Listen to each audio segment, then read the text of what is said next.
Hi, everybody. It is the last day of our reading lessons for this week. It is day 4. We are still reading El Rey Jakes is Not a Chicken by Sally Warner. And again, it is a book in a series. This is number 1, and I will show you the others as we complete this. We do have quite a bit to go. So there's actually, because I know you will ask, there's 16 questions, so we'll see what happens. We are on chapter 4, titled Who's the Boss? And right now, we previously were talking about characters from Toad and Frog in that series, and we did that just to keep up with what I'm doing in a new book, which you could always be doing in whatever you're choosing to read. And now I'm going with understanding or becoming experts on the characters and the book in the series because of how the author is writing it. And so, like vivid words, we've really got some ideas about getting pictures in our head based on this. Precise words were a little more specific and tough. Again, like words like whispered or not, things that would make something more precise to the book. And then, of course, that literary language we talked about before. So sometimes the author, they call it extraordinary language here. And sometimes the author says one thing and means another. And it really stands out to us. Even that onomatopoeia I could put in there. Okay, so we left off. He was asked to keep his nose clean for 1 whole week so that he could go to Disneyland. He obviously lives in California. We talked about that. And so I'm wondering if you think he will make it or not. I'm not really sure. I feel like someone in class would tell me, well, yeah, because the book's not that long. You like to always tell me that.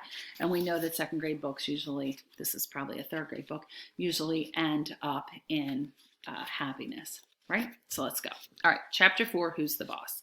Play dolls with me, Elway, my little sister says a few minutes later, popping her head out of her room as I walk down the hall. She pronounces some of the words a little bit wrong, but that's okay because she's only 4 years old. No way, Alfie, I say, but me and my video game will keep you company. And I go get Die Creature Die, which my mom thinks is too violent, but it's not. Last summer, when I was still trying to be nice about playing dolls, mostly to keep Alfie out of my room, a doll head came off in my hand for no reason, and she freaked, like I'd done it on purpose, and I was just trying to be nice. And again, we talked about freak being a word that would be very specific to someone's behavior, that's precise. Alfie is very cute, and everyone says so, especially her. But she probably only says that because she hears it so much. She is golden brown like an acorn, and she wears her hair in 3 little puffy braids with matching hair things on the end. 1 braid is on top of her head, and there is 1 on each side. I can't really describe girls' hair right. The only trouble with Alfie is the same thing that is the trouble with me, our names. See, El Rey is short for L. Ray, which is short for Lancelot Raymond. That's precise, kids. And Alfie is short for Alfleta, which means beautiful elf in some language from the olden days. Saxon, I think Mom said. Okay. I guess that's our language. I have to go back. Well, here he is when the doll had popped off and, Alfie freaked out. And now we know that El Rey is really like the letter L and then the middle name Ray, because his name, and let me show you that, is here. Lancelot. Oh, Mrs. Stoner. There we go. Lancelot Raymond. And there's her name, Alfleta. Okay? My mom wants to be a fantasy writer someday. That's why she got such goofy names. My dad should have told her no. Not about wanting to be a writer, of course, but about the names. But it's too late now, though. We have to live with these names forever. I'm back, I tell Elfie, who is sitting in her rug on her rug, and she's just finished piling up a stack of doll clothes. Which is cuter, she asks, holding up 2 little dresses. I don't know, I say, trying to settle into my game. The red one, I guess. Okay, she says, and she starts putting the yellow dress on her bare naked doll.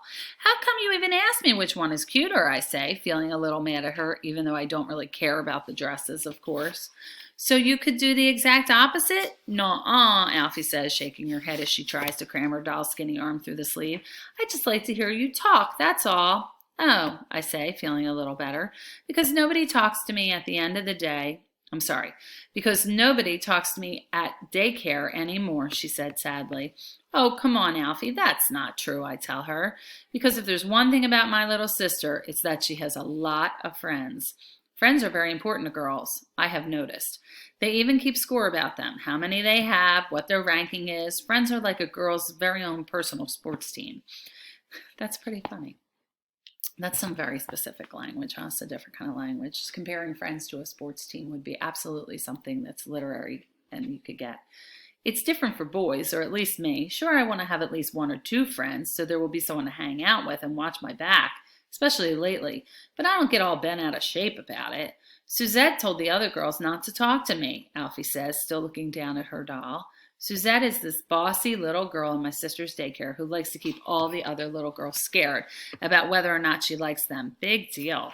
She told everyone that, I ask, hating Suzette for one hot second. Well, she told Maya and Joelle not to, Alfie tells me, and Suzette's the boss of our daycare, so that's that. Aren't your teachers the boss of the daycare, I ask her. I think you should tell them what Suzette is doing, Alfie, and then maybe she'd stop. But she might think of something worse, Alfie says, picking up two little doll jackets. Which one is cuter, she asks me. The blue one is cuter, but I don't tell Alfie that. The orange one, I say, and sure enough, she starts putting the blue one on her doll. I smile and start playing with my handheld video game again. Who's the boss of the world, Alfie asks me, holding up her doll to admire it. I sigh and press pause. No one, I guess, I tell her. I mean, the world is all divided up, and there are different bosses for different places. The little places, too. Even Oak Glen has a boss, you know. Huh? Alfie says, not asking who the boss is, which is a good thing because I don't know his or her name. I don't get to vote yet, and that's why. Well, she says after a couple of minutes, who's the boss of our family, at least? I vote for Mommy. And I can't help but laugh. This is such a crazy conversation. Why not Dad? I ask her. Because whenever we go to Target and Mommy wants something, Daddy says, "You're the boss, Louise."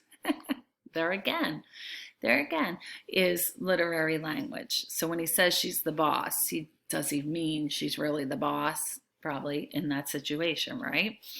I think he's just kidding, I tell her. So Daddy's the boss? Alfie asks me. No, I say. I mean, they're both the boss of us, not each other, I don't think. But you're not the boss of me, Elway, Alfie says, scowling. That's okay, I tell her, because I don't want to be the boss of you. It'd be too much work. And Alfie thinks about this for a minute. Well, she finally says, who's the boss of the third grade at school in your class, not counting your teacher? No one, I say, snapping up the words, but a picture of Jared's head has floated into my imagination like a big, ugly balloon. There again, he's visualizing Jared. He compares it to a big, ugly balloon, and he says it pops into his imagination. So there again is some literary language from the author. How cool is that? There's a boy boss and a girl boss, right? Alfie asked, trying to work it out. Nobody's the boss, I repeat, but I guess Jared Matthews is the meanest boy and Cynthia Harbison is the meanest girl. Then I hate them, Alfie says, as loyal to me as I am to her. You don't have to hate them, I tell her, but you're lucky you don't have to go to school with them, and that's for sure. Alfie plays in silence for a few quiet minutes, just long enough for me to get into my game once more, and then sure enough, she thinks of something else to say. But if Jared and Cynthia moved away, she said, and so did Suzette, there'd probably just be someone else being the meanest or the bossiest, and I look up just enough to mess up my score.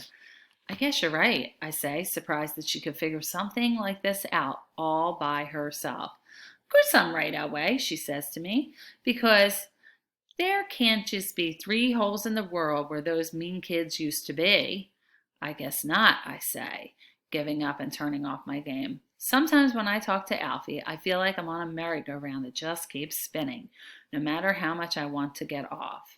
Again, he is comparing the feeling of talking to his sister going round and round to a merry-go-round. That's pretty cool, huh, to think about. I'm going to go to bed. I tell my spacey little sister, I think I'm getting a headache. Try sleeping with your feet on the pillow, she calls after me, because maybe then your headache will get all mixed up and go someplace else. Let's hope she doesn't want to be a doctor when she grows up. That's all. So there was a lot of really good language that was extraordinary from the author. There were some implied things, you know, his head floating like a balloon, the merry-go-round comparison, okay? And talking, it's interesting that she's running into a similar situation at her school at 4 years old as he is at his school in 3rd grade. I'll be predicting what I think could happen. So since today is Thursday, you could be adding to, you're going to read in your own book again. You're reading your own book. You're thinking about the same things we're doing here. Do you run into any literary language, any extraordinary language from the author? Do you find any precise words that are very specific to what's happening in the book? And are you seeing anything that really creates a picture, like that head floating away, that kind of thing? And again, I feel like they're all the same kind of idea that you're keeping track of, so I don't care how you keep track of them. They're just 3 ways that we know that give us more information about what we're reading. Now tomorrow's Friday, so I still would like you to read or finish up any of the writing in your notebook, but you don't have to write in your black and white notebook tomorrow. So if you're on Thursday and reading lesson 4, then this is your last time you have to write in your notebook, but you always can, kids. Okay, keep up the great work. I'm really proud of you. I'll talk to you later. Bye.